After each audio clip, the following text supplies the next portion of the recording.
So yeah, there's the queen right here with the blue dot on her. They've got a queen cell going in another frame. So let's put this in the observation hive, and we'll put this right on top with the queen. And now we are ready to go to the garden club. All right, so stick with me. All right, everybody, here we are. Let's go to the bee club. We're going to do a little presentation today, but we're going to do a FSD 14.1.7 demo drive.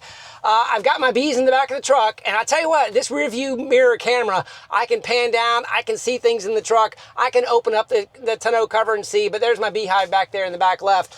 But let's just show you how this thing can back out of a curved driveway here. I've got this little driveway pad, but FSD 14.1.7 does a really good job with what it can navigating down a very, very narrow driveway. I think it's worth pointing out also, I mean, it's red on both sides. You can see there's just a few inches. But I think it's worth pointing out that when I do back out of my driveway, it never goes to my unprotected left-hand turn. It always goes to the light. So there is definitely a navigation bias away from the unprotected left turn when it's an option.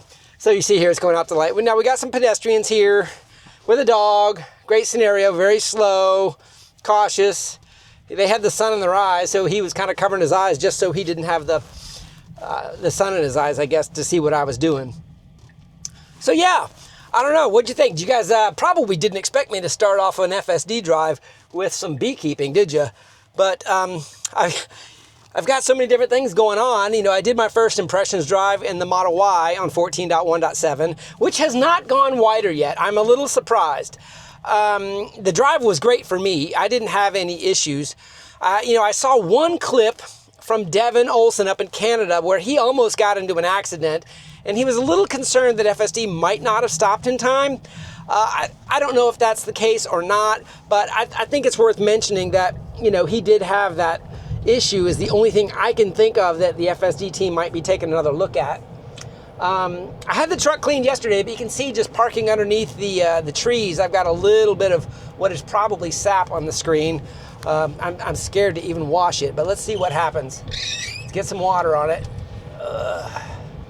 Yeah, it's definitely not coming off too well, but FSD loves to clean its windshield, and of course there it's streaked perfectly, didn't it? Chuck, you shouldn't have done it. Well, you guys are just going to have to tolerate it. I was trying to make the windshield clean for you. It's under an oak tree, too, so that's not pine sap. That's oak. I don't have a driveway with a garage yet, but... So, Cybertruck. I have driven a lot on this version to and from Orlando, mostly highway miles. And I will tell you, the lane centering is fixed. The Mad Max mode, all the way down to Sloth mode, they're all solid. They do what they do. I know a lot of you want to keep the speed controls, but Tesla's not doing that right now. This is how we do it. We can touch the screen, there's Mad Max, or we can slow all the way down to Sloth through to chill. A lot of modes here. I like standard. It's kind of my 8 to 9 over speed. And that's just kind of where I end up staying most of the time. But there are times when I need to go slower through a school zone or something like that. I just don't want to do anything over, and I slow it down to Sloth, or sometimes even use chill occasionally. But so this drive is going to be probably uneventful, a point-to-point drive. It looks like it's going to be about 18 minutes long. And with that, we'll just get a little bit of a first impressions of what we have on this version. This version has gone wide on the Cybertruck. So if you own a Cybertruck, you're probably not watching this video to see what it's going to be like. More than likely, most of you have it. Usually when a version goes wide really, really quick, what that means is Tesla sees that it is better than the last version, or safer than the last version. To some sort of metric or measurement they can, and they push it wide quicker. So if you translate that and say, well, why don't we have 14.1.7 on the other sexy cars, I can only assume that 14.1.4, even with the brake, issues that are there in that version, that they're just not sure that 14.1.7 is going to go wide. I may be wrong. It may be going wide as you guys are watching this video, and that's a moot point. but it is different than the Cybertruck. So, you know, they were released at the same time. I got both notifications on both cars almost simultaneously, and then Cybertruck went much wider, quicker. So, you know, we can't really get inside the heads of Tesla AI too much, because they obviously are a team that has their metrics and their procedures. And I always recommend they stick to your procedures. This is a safety critical system. You can't mess with safety critical systems without having a process that you follow, and you follow it rigidly. So whatever they're doing to determine when to go wide, they're doing it with safety as their number one priority. I can guarantee you that. Yeah, so I don't know. What are we going to see on this drive? I think you're just going to see me flapping my gums, talking about bees maybe. There's just not much to talk about when the truck backs out of your driveway and takes you all the way to the destination without any issues. I mean, we do have to jump onto the interstate a little bit. We have to cross the bridge. There are a couple little navigation things that could get tripped up by mapping or stuff like that. Maybe it'll happen, and maybe it won't. But, you know, I put out my video yesterday a little bit, about 24 hours after I filmed it, because after I filmed that first video, work called me up. I was on short call reserve, and we have some reserve systems at our airline. They're a little bit different, and I'm senior enough to not bid reserve, but sometimes I do it just based off of my schedule and what I'm trying to get done that month. And we have a whole lot going on at the house, and I just needed to try to have the flexibility. But sometimes to try to get that flexibility, you also give up a little bit. Very nice maneuver around this truck who was accelerating with a very, very heavy load. He was going slow just because of the weight he's trying to get up to speed there. So anyway, I got called, and you know, when you get called on a short call reserve, I live in Jacksonville, and I have to be in Orlando in 2.5 hours, and it's about a 2-hour and 15-minute drive on a good day. So I had no time to waste. I could not finish uploading that video. So I'm telling you this little bit of a reserve story because it also ties into FSD a little bit.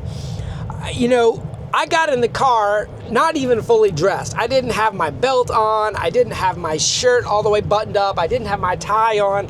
I just threw all those clothes into the car and got driving and said, I'm going to have 2.5 hours on FSD to deal with getting my tie on and getting my belt looped. Well, you know, and wouldn't you know, probably the best thing I had that day was Mad Max mode. I mean, I don't think I've ever actually thought of a use case that I would use Mad Max, but me racing to Orlando, Mad Max was exactly what I needed. I needed to be at the top end of the speed limit threshold, maybe even over by a little bit more than I usually go, to get there in time. And man, if Mad Max didn't do exactly that. It went fast when it could, and it was safe and cautious when it couldn't. It got behind trucks and things, and it tried to work its way around them, and it motored on down the road. And wouldn't you know, I made it to Orlando in record time and had plenty of time to spare to make my flight down to the Dominican Republic. I think I went to Santo Domingo and then back. So it was just a flight down there, a flight back. I didn't spend the night or anything. It was just what we call a quick turn. But yeah, having Mad Max to get me there so quickly and letting me a little bit, you know, finish dressing. You know, I was able to get, you know, keep my eyes on the road, but at the same time put a tie on and do a few other things. So the flight went fine. We got down there, we got back, landed around 10 p.m., got back to the parking lot around 10:30 p.m. or something like that. And, you know, I've got a 2.5 hour drive back in front of me. To kind of give you an idea, I had charged my truck to almost 100%, but for another reason. I was trying to get my BMS system resynced. I do that every few months, about once a quarter.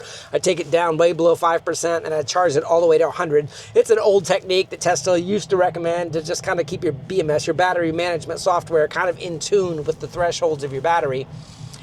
And so the truck was at 100%, and I got all the way down to Orlando at 35%, you know, so kind of a 2-hour and 20-minute drive. You know, we used about 65%, 63% of the battery. Made that turn there. I was a little bit worried about the map data, this little shift over in front of that Gore section. They changed this traffic pattern here. If you even notice, there's a light out of service there, but it did the exact right thing getting in this lane here, so good job. So I had 35% on my truck, and here's another great use case. If you hadn't found it yet, if you come in here to charging, down here in this lower section of the charging menu is low power mode. I use low power mode whenever I'm in the parking lot now. I don't need Sentry on, and I want every single one of those electrons to stay in my battery that I can, so that I have as much of a charge getting me back home. Now granted, I can't make it all the way back home on a charge, but at least I'll be able to maximize it and then you know, figure out where I'm going to stop at a supercharger and just kind of top off to get me all the way home. But the low power mode came in handy there also, and that's kind of the use case of where to use it. You know, if you're leaving your car, your truck at an airport for weeks, you know, over a long vacation or something, you need to use that low power mode. You do sacrifice not having Sentry, so that's a trade-off you're just going to have to determine if it's for you or not. But for me, it's perfect because I maximize the battery I have to get me back home. And then, of course, on the way back home, you know, I think I had gotten up at 5 a.m. that morning. I didn't expect to fly, so I really wasn't in the mindset. Did you see that lane change decision there? There was a FedEx truck in the back corner here that was encroaching. It started to put its blinker over, but since that FedEx truck didn't kind of stop, it kind of changed its mind and left the blinker on so that FedEx truck would leave room there. Just a little bit of a lane change indecision that you might have noticed. I'm going to finish this point. So I'm driving back home, and of course, this is where FSD is just the magician. It does not get tired. You know, I've got 2.5 hours in the dark driving, and I'm tired. I'm drowsy. I mean, I'm not sleeping in the car or anything like that, but that's the threshold where when you're teaching your kids to drive, you're like, if you find yourself nodding once, you need to pull over. You need to just go get some coffee, you need to do some jumping jacks or get your blood flowing again, because that second or third nod could be the death of you, right? Well, with FSD driving, I did need to keep myself awake, but it wasn't like I was worried about that second or third nod that might come being the death of me. The truck was doing all of the driving. I'm here supervising, I was keeping it safe, but I think I was able to perhaps go through the drive until I needed to supercharge, so I ended up getting out anyway. But the point is it's such a great system in that kind of a scenario. And I do kind of want to talk a little bit about the attention monitoring system. You know, for those that don't know, this little green dot up here in the upper right-hand corner of the screen, you know, when it's in wide mode, it's way over here, but it's to the right of the little air quality banner. If that's green, that means that this camera up here is using hands-free mode. If I start to kind of get violations and it starts saying tug the wheel, or, you know, you'll see this little green dot disappear. You may not notice all of the messages that come and go, but if that green dot is on, hands-free mode is on. I will say at night, I am having a little bit harder time keeping hands-free mode engaged than I do in the daytime. There are a couple factors. You know, I wasn't wearing a hat, but I do wear these cheaters, right? And I don't know, this camera may look in here. I do kind of have heavy eyelids, you know, that might look like my eyes are closing or something like that. But it was on me a little bit more at night than it is in the daytime. So, I don't know. Those of you that start driving this version, give me your version of what you think attention monitoring is doing. It feels like they tightened it up just a little bit. You know, my old trick of kind of giving it the side eye and opening my eyes wide up doesn't get it to lock on quite as quickly as it used to on the other version. So I think they're tweaking a little bit. Maybe it's getting a little bit smarter. I don't know, but it isn't the exact same that it was. A previous night driving back also, I couldn't figure out how to get it to engage. I was almost having to do the old trick where you just kind of leave the hand resting on the wheel. I used to do this in the Model Y also, where it just kind of has a little bit of torque on there and it can kind of feel you in the car. You know, I don't know. I really am interested to hear what you guys think about the attention monitoring on this version, since so many of you have it. But I don't know, have you guys noticed? We just navigated across the bridge, we got on the exit, now we're gonna take San Jose here. Woo. One of those motorcycle guys showing off with his tailpipe. I hope you're gonna make it, buddy. Yeah, and taking the exit here on San Jose, and easy as can be. I don't know, I think I'm gonna have to change the format of these videos into some sort of podcast. I might have to learn how to sing or something. I don't know. All right, taking the right lane. They got a green light. They're moving. We're coming around. It's just doing it. It's not pausing. There's no brake tapping. You see this merge here. There's a bike lane scenario. Blinkers on. It's just, obviously there's not a whole lot of traffic to contend with right here in this section. This street can be very, very busy over here in Mandarin, but so far it's just easy peasy. Changing lanes here because it's going further. There's kind of a line queuing there, so it's kind of optimizing where it's going to sit at this red light. Another great decision there. So I'm going to talk a little bit more about the screen. So the first impressions video I did on the Model Y, those of you know I don't have that HDMI extract screen capability anymore. I'm mentioning on the videos, if anybody else wants to make content and wants that screen, wants to buy it from me, DM me on X at Chazman and we can discuss it. It's not free, I'm not giving it away, and it's not inexpensive, but it'll save you probably 30% from buying one from Adam directly. If you want to talk to Adam about buying one directly, that's fine. I'll give you his contact information, but I am trying to put that screen to good use. I don't think I'm going to be driving a pre-Juniper car again. You never know, but I'm going to go ahead and try to just put that screen to good use. But the point I want to make is my technique I'm using to film the screen and to show what's in front and show what's on top. I don't have CAN bus data in the Cybertruck because the CAN data, while there is still CAN data, it's running on the ether loop and not running on a typical CAN bus. Haven't figured that out yet. But what I'm doing is I'm zooming in here. And on the last video, I had the stabilization of my camera on in the Juniper and it was sliding around. I'm trying to fix that for you guys, so hopefully that doesn't happen here. But I do recognize that the exposure does change, and hopefully I have the setting on here set correctly. I go to display and I have auto off and I have brightness just kind of set at a brightness that kind of gives you white. Pay attention to the road, Chuck. See, it caught me touching the screen. Just that first one. Anyway, give me feedback on what you like. There are other people that are using 360 views completely. I have this picture-in-picture 360 view up top. I'm getting kind of mixed feedback on what most people prefer. So since I'm doing this a little bit more in both vehicles using the same technique, I would like to kind of fine-tune it. Do you like the way Chris Dirty Tesla is doing his now, or do you like the way I'm doing it, or do you like the way they're different? Just give me some feedback and I'll see what is easy. The most important thing for me is that it's quick, it's easy, and doesn't take a whole lot of post-production time. If you didn't know it, these videos don't last very long. In other words, you guys will watch this for about a day and a half and then it's done. So it isn't worth me spending 2 days editing a video. I don't have as many subscribers as, AI Driver, JD, or Chris Dirty Tesla does. When you get over 100,000 subscribers, a video can kind of last a little bit longer because the algorithm treats you differently. I'm right here at the 30,000 viewer size, and the algorithm treats me completely differently. And other than those of you that search for my content specifically, YouTube just doesn't offer it up. Have you guys seen any issues on this drive? I mean, this is almost 7,000 pound truck driving itself. What sort of parking should we choose here? I don't know where I'm going. I've never been to this home before. I have driveway and parking lot or curbside, so I'm just gonna leave driveway assuming there's gonna be one, because I've got to get these bees out of the back of my truck, and they're still doing good. Can you see them there? They're still doing good, tied in. Oh, here's another question on the feedback. Do you guys like this full screen view, or do you like this half screen view so you can see the route? Kind of a toss up there. I know a lot of people are struggling for which one to use.